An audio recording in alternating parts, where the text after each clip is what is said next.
Welcome to the Exceptional Sales Leader Podcast with Darren Mitchell. If you're a sales leader looking to take your leadership to a whole new level, then this is the podcast for you. We'll be exploring tips, techniques, and strategies to help you take your leadership to the exceptional level and allow you to enjoy more money, more meaning, and better sales results.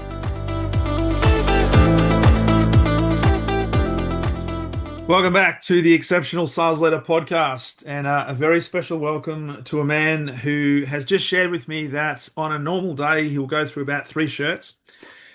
He's living in and when you hear the accent, he's not from this particular country, but he's currently residing and has done for the last 8 years in Singapore.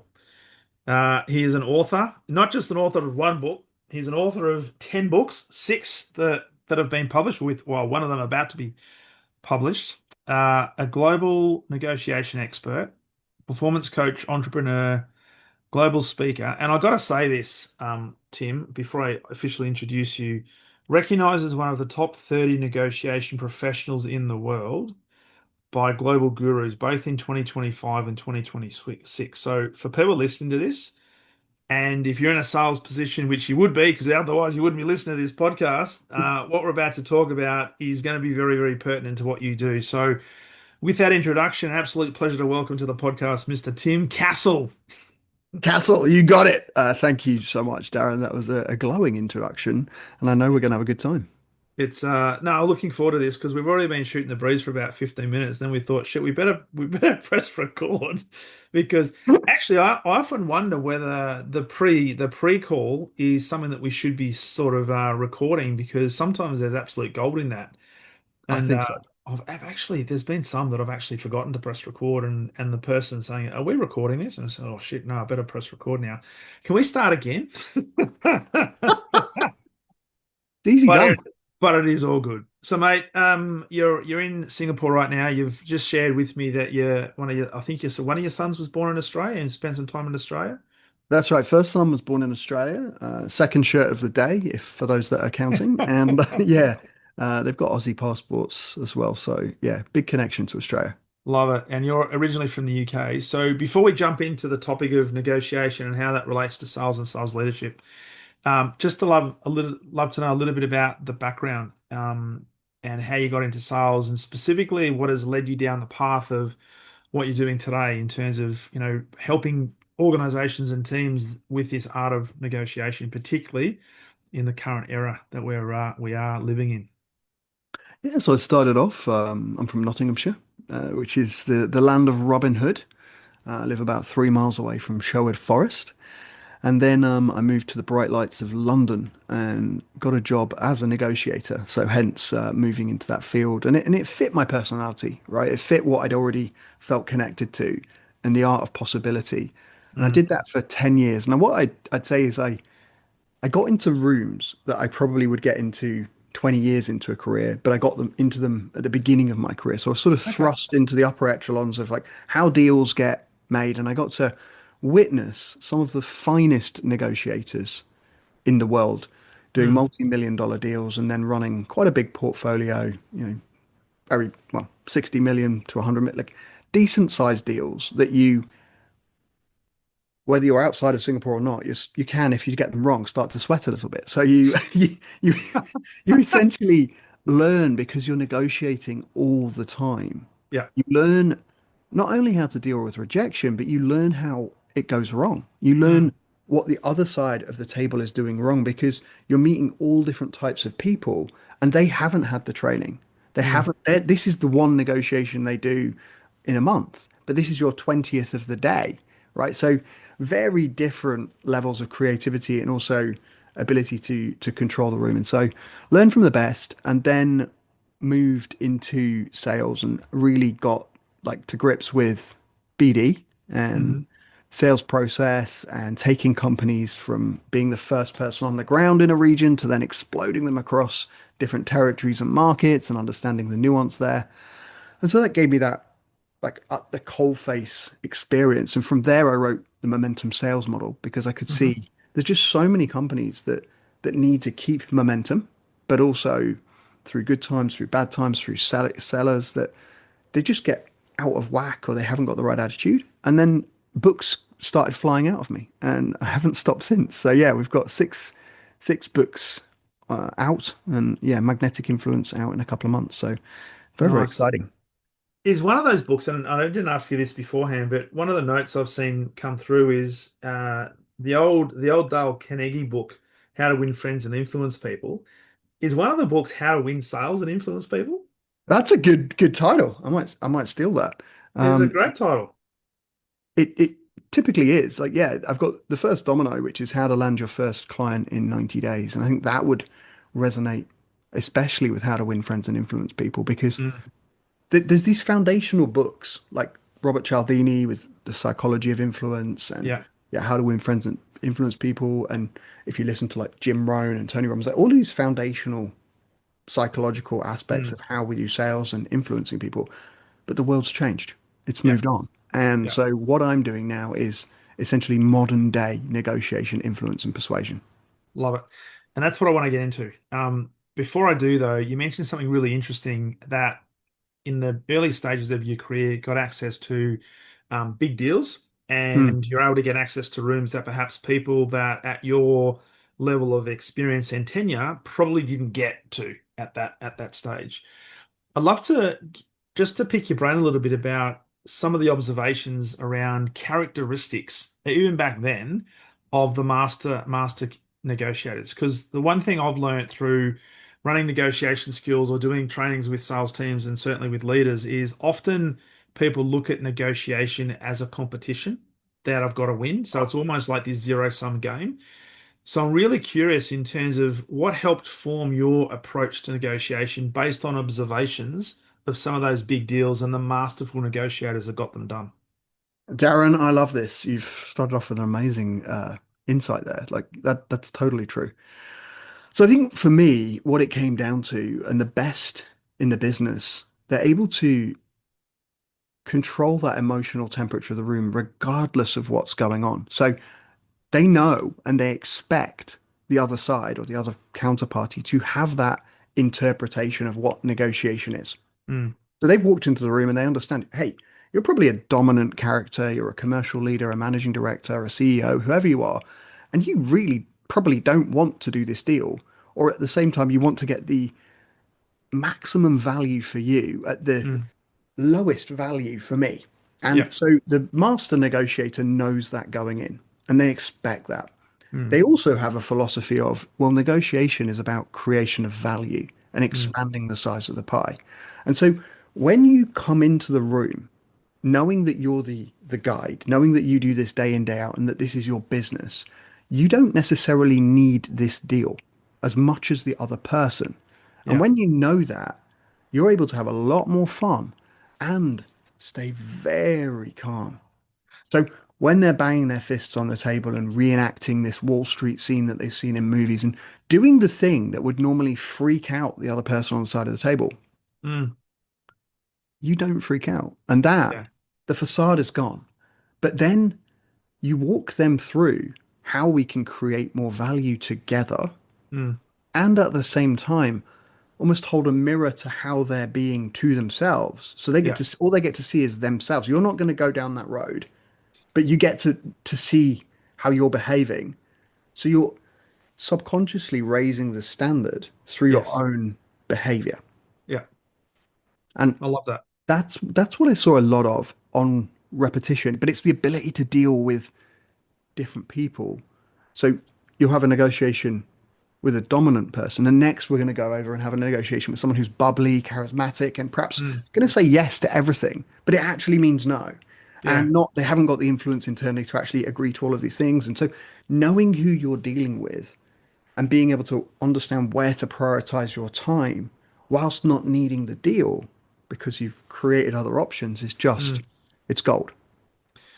And I'm also wondering through that process because there would have been some really high stakes negotiations that the implications or the consequences of not getting an agreement and of not creating mutual value would have been huge, right? So, how much of that, from a psychology point of view, certainly in the teams that, or the individuals that you work with, is being able to detach from, at least psychologically, the pressure of having to get the perfect outcome so that they could be the genuine human person to create that mutual value versus being, I guess, self-manipulated into getting, I've got to get an outcome and therefore might be giving too much away because I've got to get the outcome.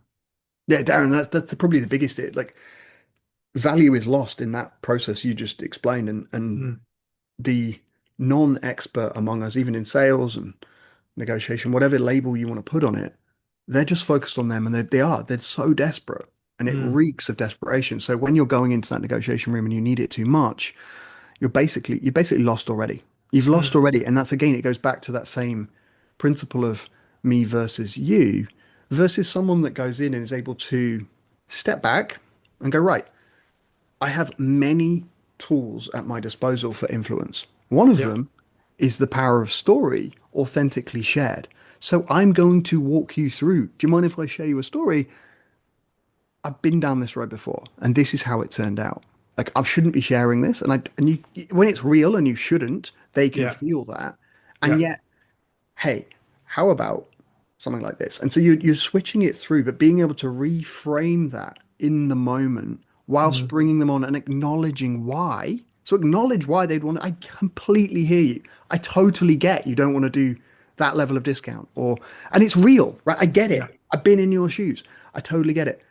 And this is why we still need to move through in this way. And Mm, you give them the respect of showing them, right, I'm going to break down the maths of this deal. And you're going to see, because you have the assumption that I'm making all the money here. And you're going to see that I'm actually not, and I'm actually expanding the incremental value to you. mm, And if we're not, then what are we doing? Like, there has to be that genuine, I'm expanding value to you. And once you see that we're both on the same side here, that we're both trying to create businesses that flourish and we can have a long-term relationship, well, it takes the tension in a completely different way and suddenly we become more like allies. yeah, and it's a great point you make because often when people think about negotiation, they think that it is going to be a competition, that it is that win-lose and the zero-sum game. So how important is in the introduction? And I don't want to get too nuts and bolts in terms of the process of negotiations, but um, in the beginning of any sales call, any conversation, the importance of setting an intention to make sure that we are both on the same page.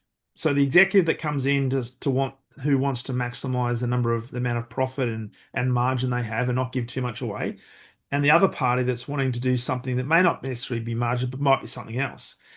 How important is it to set the scene before negotiations? Because I'm really curious as to what you've seen in your career as to how many teams and how many executives get into a negotiation and jump straight into the nuts and bolts of trying to do a deal and trying to win versus taking a step back and say, hey, is there a deal and is there a potential agreement that we can actually arrive at before we do anything? Yeah, no, you're right. It's astounding how many people don't think through or have a organizational process for negotiation. Like this is how we negotiate, or we negotiate from this stance. Like and know what their guiding principle is and what they want out of it. Because Mm, what they think they want and what they actually want are two different things. And often when they're negotiating, the things they're telling you in terms of this is the deal aren't actually driving the deal. All the deal is I need to get this over the line so I look good internally and so that I don't get because I'm not able to influence internally to yeah, actually tell them what a good deal is. So you're right. If you step back and you actually outline the actual point of the negotiation, like what are we trying to achieve here together? yeah, And you can kind of ground it in. I use humor a lot to break the hmm tension because it's authentically who I am. So if I'm having a good time and I can break their tension because they've come in, especially intense negotiations, and I've been in a lot of them where you could cut that tension with a butter knife, like and it's really tense. yes, And so the way you've got to do that is there's two people here, but often it's not what's being communicated. We've got to go deeper. We've got to take it back, and we've got to find not just the commonalities and the similarities, but we want to do business with people that know, like, and trust us. yeah, Trust building in today's modern age is going to become the rarest commodity. So how do you build trust? Well, I think it's Deloitte. They have a study. It's like humanity, transparency, capability, and reliability. And most businesses are going to be reliable. You're going to deliver on what you say you're going to do, and you're going to have capability. You're going to have good products, Mm, or what mm, are you doing? So, yeah. really, the things that you as the individual need to control in that tense situation are how much transparency you're willing to give up front to show what your intention is Yeah. and to then invoke reciprocity, but also being integrity to yourself, like being in integrity with, look, this is how I'm going to operate with you, with Mm, this person. Like this is me. I'm going to go into this. We're authentic. This is not meaning that I'm going to get taken advantage of. What it's actually saying is, hey, I'm here to build trust with you yeah. and humanity. So empathy for your situation. I understand you're the sales director and you have numbers to hit and you can't Mm, take this discount. And yet, if we go down this road, look at what we can build together. Look mm. at where we're going. And you've got to trust me to go down that road. We've got to be, I've got to trust you. You've got to trust me. But are we willing to go down that road before jumping in to the deal, which is exactly where people get stuck and they jump in. And now, Darren, they jump in on the wrong communication tools. So they negotiate over WhatsApp when usually 10 years ago it would have been the phone, when really what's needed is a face-to-face sit down and over lunch. But Oh they're man. doing it on all the wrong tools. It's so refreshing to hear this because for me it sounds like I'm a broken record.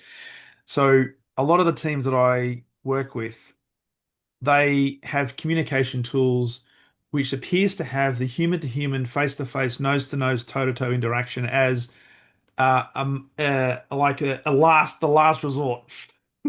Everything starts with WhatsApp or Slack or Teams or email. And I've started to say, hey guys, there's a hierarchy of communication here. And this is especially important with negotiation, whether it's high stakes deal, or whether you're negotiating something with your boss, pay rise, whatever.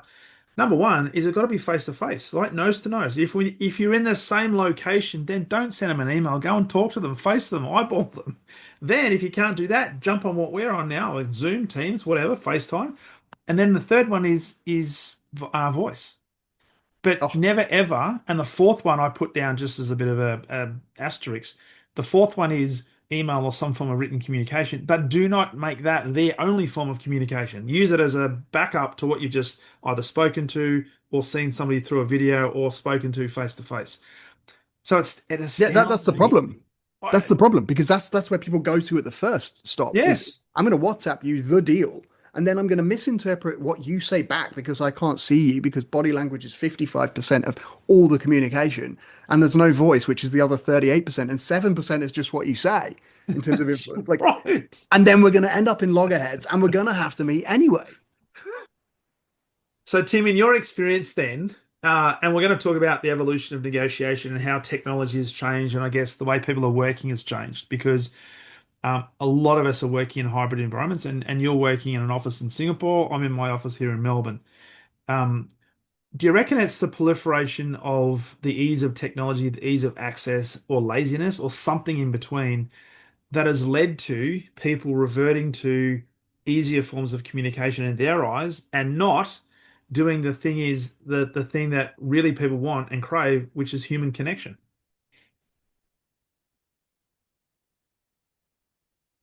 I think ChatGPT, let's just take that as a 40% of leaders are using ChatGPT. Yeah. And there are ways that you can use AI that are fundamentally going to make you more productive and effective. And that's a fact. Like crunching data, research, analysis, translating business notes.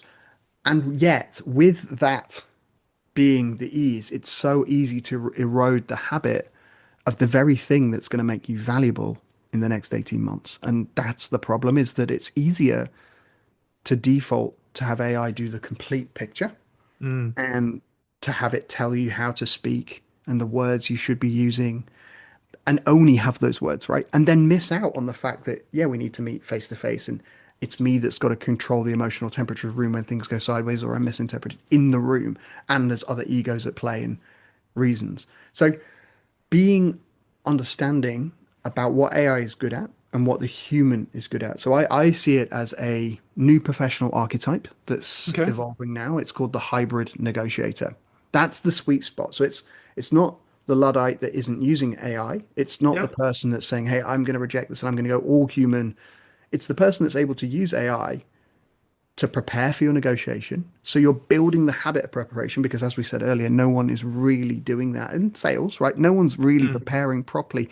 They might tailor a deck here or there, but they're not thinking through the headwinds, the tailwinds, the challenges, the motivations, the underlying drivers and pressures on that person. They're just coming in trying to sell some stuff and push it because they've got a target on their head. And Yeah. that's the first stage. But you can have AI craft your strategy. You can have it think about your BATNA and really explore it. Think about where you're at risk. Fine, Mm. great. We're expanding and being more creative. But the hybrid negotiator is able to take all of that and then say, I'm going to close the laptop and the phone in the room. That's not Yeah. guiding me. I'm guiding, that's just directional. And now Yeah. I'm going to execute on the human tenets of influence and persuasion. And how do you do that? Well, it's things like you said, like your vocal tone. Mm. But it's more than that. It's having the right stories for the emotions you want to invoke in the other person and noticing that those emotions are either there and needed.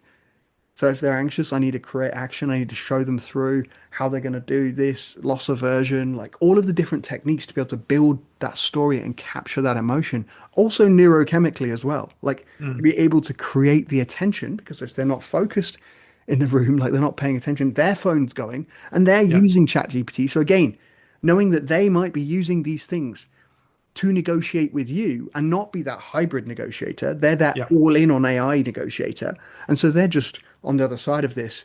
What do I do now? What do I do? And being able to break through that by doing something that's foundational again, like bringing a prop, like when you go do presentations, like bringing something to make this way more memorable, be Yeah. differentiated, and to connect. It all goes back to human connection, Mm. proper human connection. It's funny you should say that because I've spoken to a few people, and one in particular who's done some research in the world of AI and understanding how people like to be sold to. And what do you think is going to happen over the next 2 to 3 years in relation to sales leaders and selling and big stake sort of organizational deals? And overwhelmingly, it came back to say in the strategic deals, the human interaction is going to be amped up even further. And yes, you might use AI in the context of creating some deals and maybe formulating some approaches, but at the end of the day, the deals are going to be done by nose to nose, toe to toe, face to face, eyeball to eyeball interaction. And that's going to become the differentiator.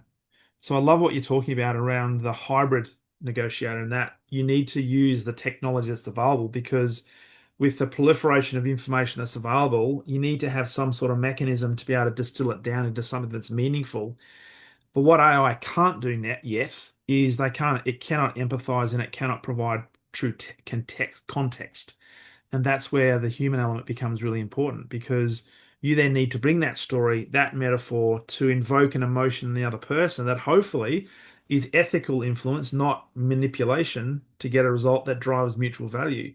Because the other thing that people need to realize is most negotiations, certainly in the B2B space, is not just going to be a one-off. You're going to end up interacting with these people or want to interact with these people post the negotiation. So you're not negotiating for the here and now. You're negotiating for a life cycle, hopefully, of a meaningful relationship that's mutually beneficial.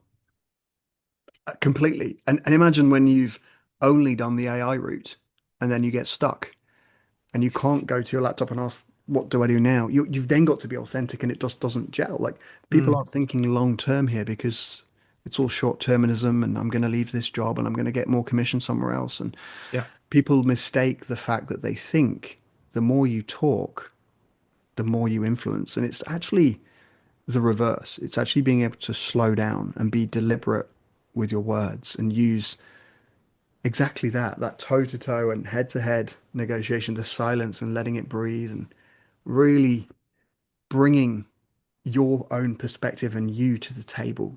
And it's Mm, those stories, right? How do you do that on the fly when you know a deal is going south? How do you break through? Well, it's your lived experience, which again, AI hasn't had. It's too perfect. It's too perfect. Even if you ask it to not be perfect, it's still AI not perfect and not human. Humans need to make mistakes. that's it. And because information is abundant, influence is now scarce, which Yeah. really means human connection is now scarce, Mm. which then means the value is going up. So we need to think then is how do we become even, and I don't like to throw around the word authentic too much because it's a widely used, almost like it's everyone's saying, just be your authentic self, Tim, just be you, just be you. But you have to be real, right? And you have to say, well, what is a real story that I can draw upon to show that I'm a human being, that I am actually not infallible, that I have made mistakes, but here's what I've learned, and this is why I'm bringing this into the context of this negotiation. Correct. The world's going to get more uncertain, and the Mm, mistake leaders make is they try to say that it's not uncertain, and that's not authentic. What authentic mm, is, hey, we might get this wrong, but we're going to take a risk. mm. Authentic is, hey, this is hard, but I'm going to lead by the values of this company. Yeah, Authentic is not corporate theater and corporate jargon. It's words that reflect you as an individual, and you say it how you feel it. Like that's yeah. authenticity, Mm. and that gives you freedom. And that's why the importance of starting any negotiation with common ground and an understanding from both parties, because they might come in from different avenues or different perspectives, and they might be wanting different things. And they may have done their preparation, they may have considered their own BATNA, or the other party's BATNA, but their whole job is to actually get together and say, well, do we have, that old ZOPA, the zone of possible Mm, agreement? Do we have some overlap where we've got something we can work towards that we can get an agreement? Because again, I see too many people come together and they're holding on for dear life their position and not mm. considering or wanting to empathize and understand what is the interests of the other party. So they never get to figure out, do we have a zone by which we can come to an agreement? And that becomes just butting heads. It's nuts. It's absolutely nuts. And I think another way is just being able to admit mistakes early on and Mm, showing that vulnerability and knowing when you can use in a non-manipulative way, strategic mm, vulnerability to open up the conversation, start sharing lessons and failures. If it's with your team, like that's really important. But knowing how to do that in a way that connects and doesn't disrespect your own like position in the company is yeah. such a valuable skill.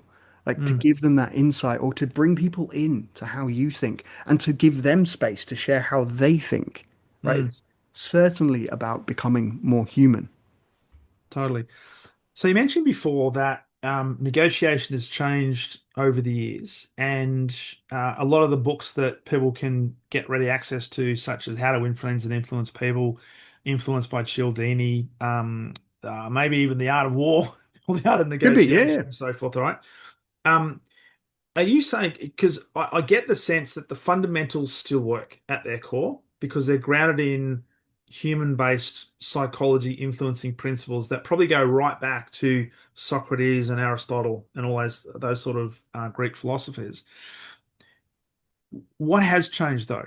So in the time that you've been in this industry, and certainly to be recognized as a top 30 global negotiation expert 2 years in a row, there must have been some change. So, or are the fundamentals still correct? But what we've been talking about, people are sort of focusing too much on the AI component and not enough on the human side. Are there fundamental changes to the negotiation practice or a negotiation process? I think the speed of the deal cycle has changed and the Okay. expectation of speed has changed. The level of urgency, the level of fear has changed. I think this is a fundamental shift and it's exponentially going to change everything we live, breathe, and do.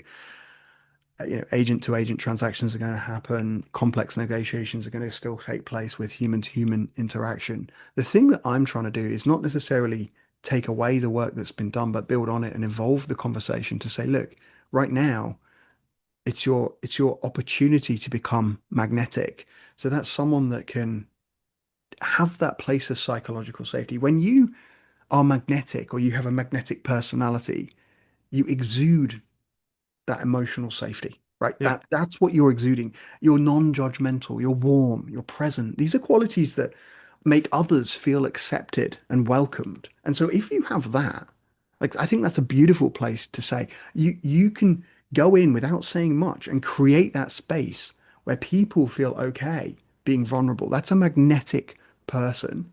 And the influence part is what's evolved. So Mm, there are foundational principles that I believe will still apply today. Things like reciprocity. There was a study that Cialdini talks about, where in a McDonald's they gave a free sample to people before they ordered. And just giving that gift, whether it was like a McFlurry or whatever it was, Mm, food orders increased by 25% versus if you give it after, right? And that's because of reciprocity. Now they're going to give mm, back and they're going to increase their meal size. The same thing, obviously, in sales when we go in and we give these gifts and these gestures and we know it's all there. That's not going to change. But are mm, you a magnetic person that can work in the ferocity, the expansiveness, the pace of change, and you have that network? And I'd say that's something that in my earlier career I didn't understand the value or even understand how powerful having that network was. yeah. Like, even though I was in those rooms, was I leveraging that? No. Was I Mm, building those relationships? Not to the degree that I am now, and not to the degree that I'm able to help and have mhm. gratitude for. I'm so grateful to be able to go and talk to these companies and to go and interact with these human beings and these people and build these long-term relationships. And it's got nothing to do with what it gives me. It's what I can help them with. And it's this whole piece around becoming magnetic. When you do that, when you're able to create that space for psychological safety and trust, the amazing conversations are what happens. And that's where the partnerships form, because you build that connection with that person, and it might come down here that you now know that person that needs that. And you just become this connector. I call it a networking super connector. Okay. Love it. A networking super connector. It's almost like you're a networking super connector who is also a superconductor of magnetic excellence.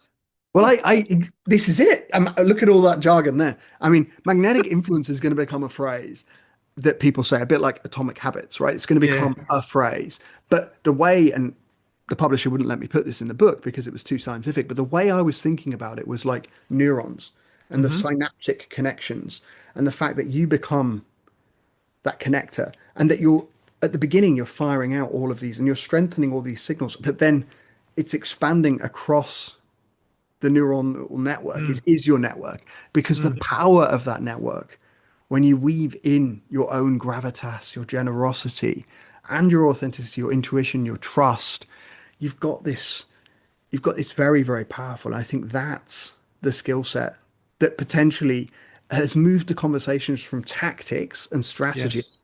which negotiation isn't tactics and strategies. It's value creation Mm, and expanding the pie, yeah. possibility mindset, create it. Like, that's what it is. And that's where it's almost like an intelligence layer, magnetic influence overlays on the top of this. And I think it Yeah. evolves the conversation. I love it. I love it. You mentioned that it's not about strategy, not about tactics, and yet a lot of people listening to this will think, well, my last strategy, my last negotiation was all about the tactics. What are we going to do if they say this? What are we going to put in our back pocket just in case? Or what are we going to hit them with to try and get something that we want? And they miss the point around value creation.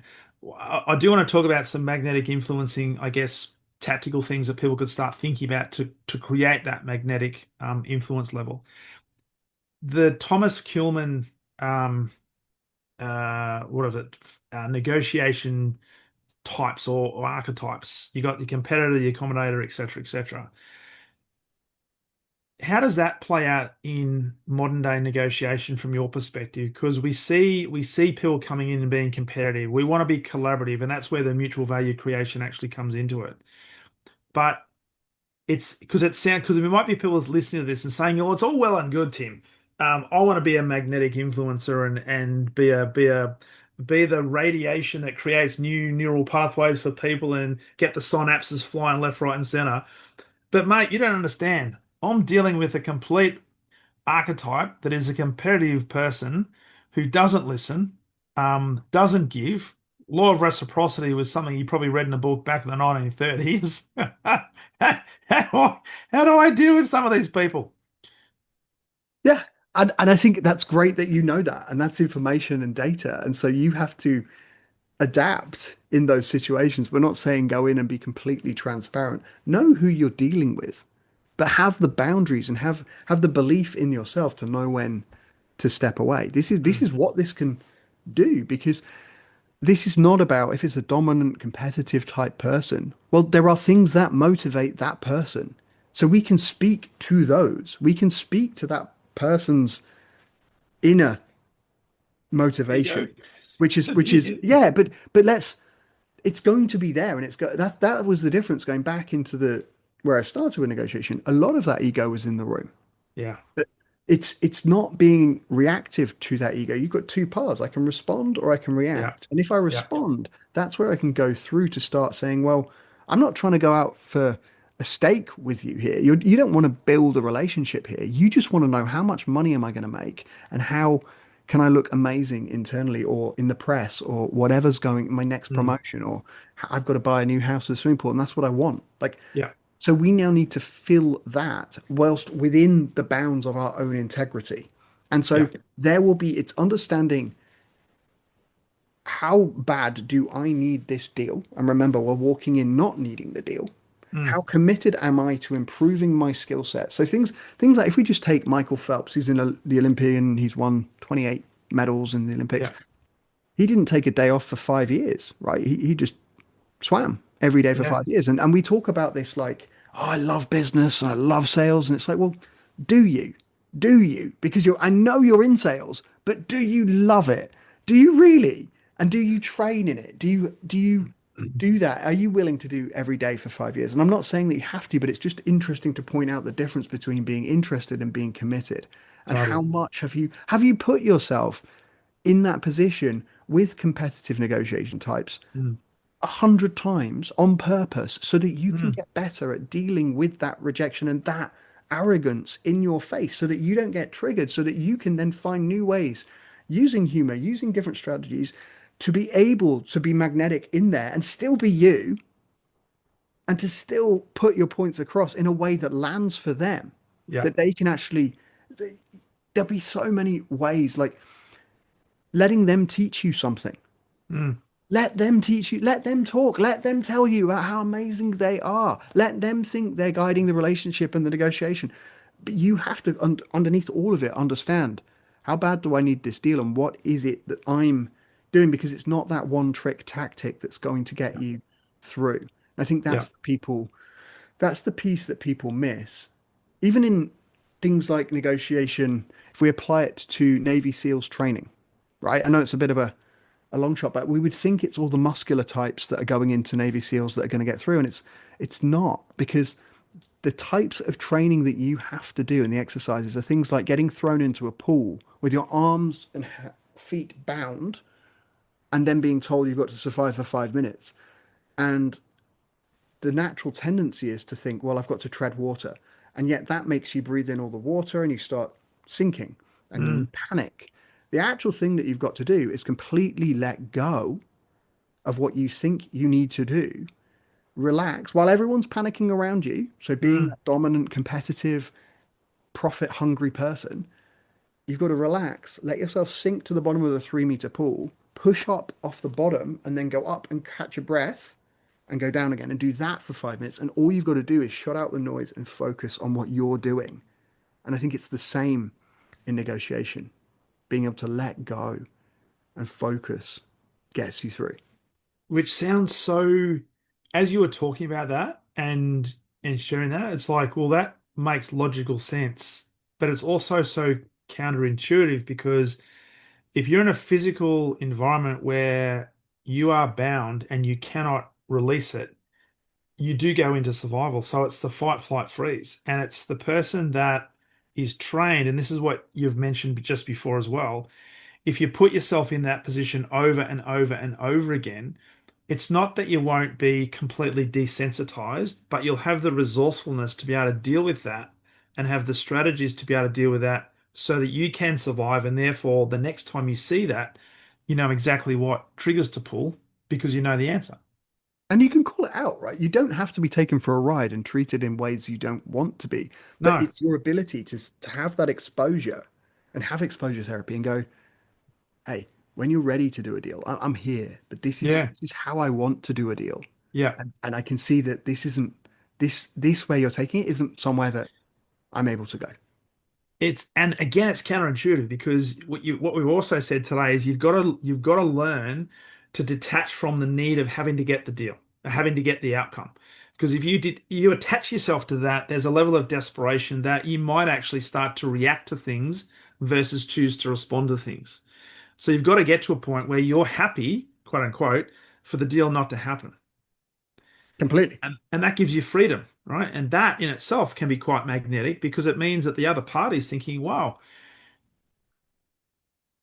they're not responding the way I thought they're going to respond.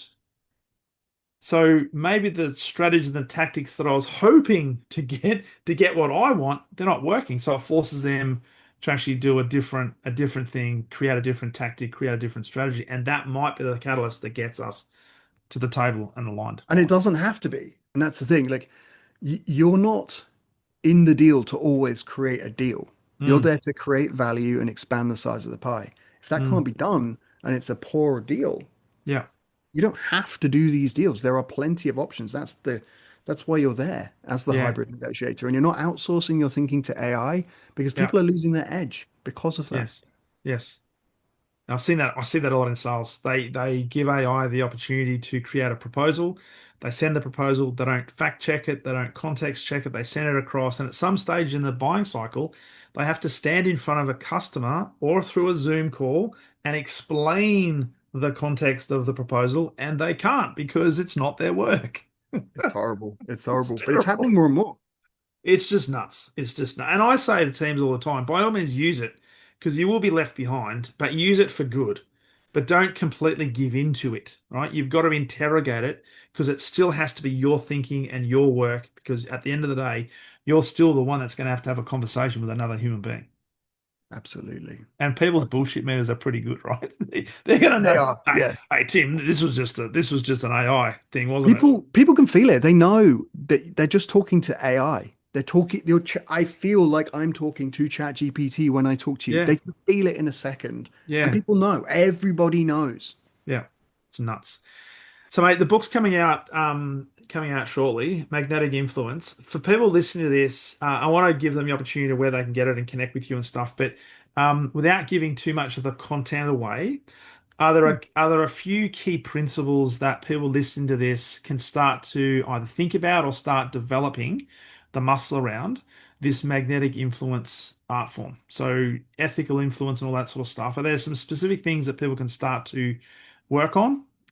Implement, build a muscle around to help them become more magnetic. Absolutely. I would say question whether you're being a manipulator or actually driving influence, right? Let's call it what it is. Are you trying to manipulate the situation? And a lot of times people are because they don't want what's best for the other party. Mm, And they are trying to hide details to present it in a certain way yeah, to create their own advantage, which is manipulation versus influence, which has a completely different intention. So it's about just gut check your intention, because that's mm, going to tell you whether, hey, I'm not revealing all the details on purpose to present this situation a completely different way because I need them to do this. That's not negotiation. That's not influence. mm, They really understand the difference. And the point is there so that you can understand when you're being manipulated. Because that can be from your boss to you. You can push back, ask better questions, yeah, really stress this, and you'll start to find that they don't have the answers or the backing that in that statement it's presented. And that's where you can start pulling that thread and you can start to see, well, you're actually just positioning me to think a certain way, yet it's not factual. So really understand the intention behind it.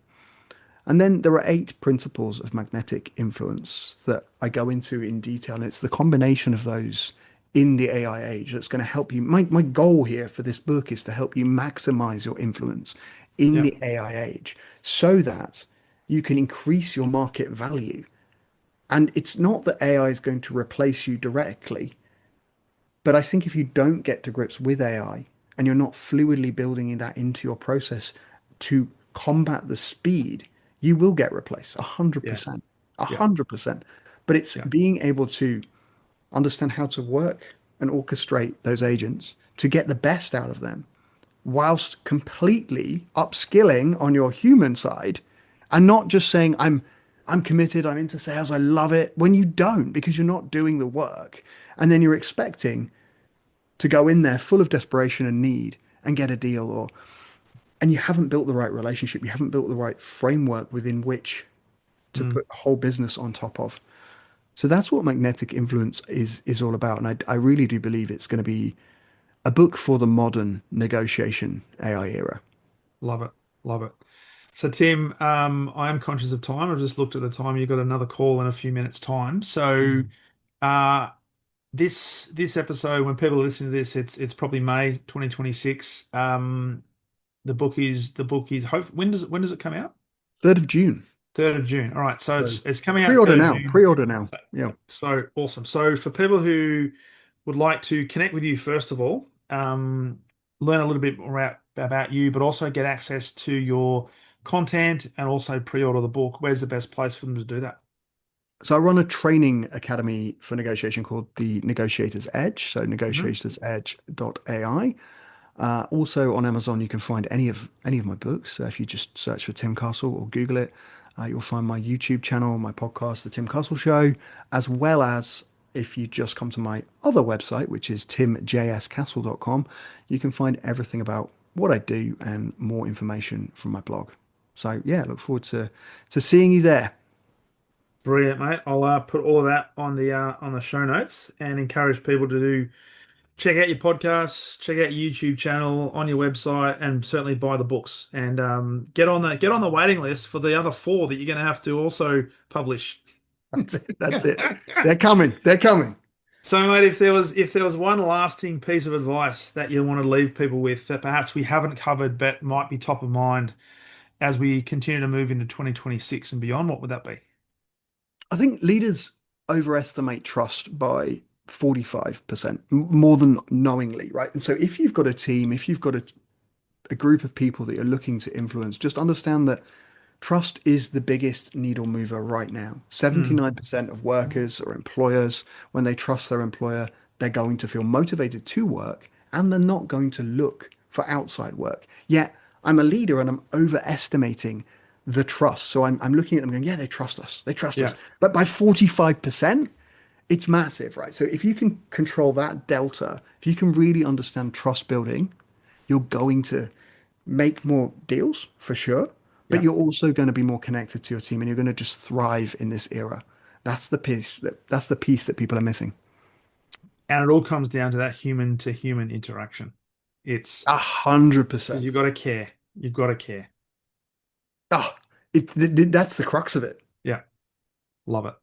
Mate, thank you so much. What a great conversation. And good luck with the book. I know it's going to be another bestseller. And again, I encourage people to jump in and check you out and connect with you on all the platforms. So Tim Castle, absolute pleasure having you on your podcast, mate.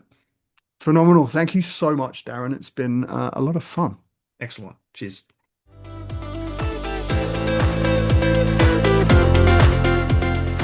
Thank you for listening to the Exceptional Sales Leader podcast. I trust the information in this episode has been helpful in your journey towards becoming exceptional. And remember, please take the time to rate the show, subscribe to the show so other people can find it. But also, if I can help you, jump on my calendar, go to leadwithdarren.com and let's have a conversation about how I can help you along your journey to being exceptional.